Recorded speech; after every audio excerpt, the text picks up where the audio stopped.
आओ बच्चों, कहानी शुरू करते हैं। नीनो के साथ हर कहानी में एक नया सबक। एक छोटी सी बस्ती में जैद नाम का एक दुकान वाला रहता था। उसकी एक छोटी सी किरियाना की दुकान थी।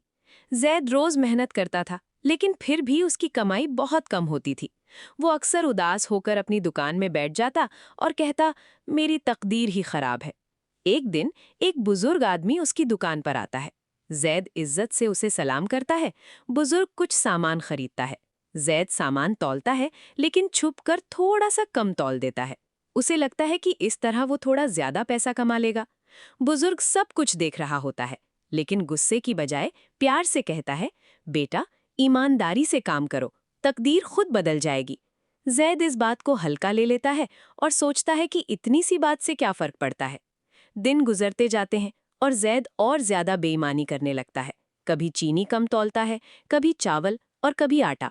उसे लगता है कि अब उसकी कमाई बढ़ रही है, इसलिए वो खुश होता है। लेकिन कुछ ही दिनों बाद सब कुछ बदलना शुरू हो जाता है। लोग उसकी दुकान पर आना कम कर देते हैं। बाहर से गुजरने वाले लोग आपस में बातें करते हैं कि जैद की दुकान से सामान ठीक नहीं मिलता। उसकी दुकान बिल्कुल खाली होने लगती है। जैद हैरान और परेशान हो जाता है। वो सोचता है कि ये सब उसकी बुरी तकदीर का खेल है। एक दिन वो उदास होकर अपनी दुकान में अकेला बैठा होता है, सर झुकाए सोच रहा होता है। तभी वही बुजुर्ग फिर से दुकान में आता है। जैद शर्मिंदा नजरों से उसकी तरफ देखता है। बुजुर्ग नरमी से कहता है, बेटा, ये तुम्हारी तकदीर का खेल नहीं, बल्कि तुम्हारी आदतों का नतीजा है। जब तुम लोगों के साथ ईमानदारी नहीं करते, तो लोग तुम पर भरोसा नहीं करते। ये बात जैद के दिल में सीधा उतर जाती है। उसे अपनी गलती का एहसास होता है। वो तुरंत फैसला करता है कि अब वो हमेशा ईमानदारी से काम करेगा। अगले दिन से वो अपनी दुकान साफ करता है, सामान ठीक से सजाता है और जब कोई कस्टमर आता है तो पूरा तौल कर सामान देता है।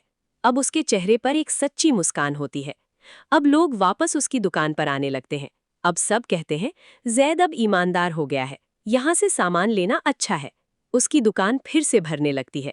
कस्टमर्स खुश होते हैं और जैद भी दिल से खुश होता है। अब वो समझ जाता है कि असल कामयाबी ईमानदारी और मेहनत में है। बच्चों, अगर आपको कहानी पसंद आई हो तो लाइक करें और सब्सक्राइब करना ना भूलें। और कमेंट में लिखें आपको कौन पसंद आया।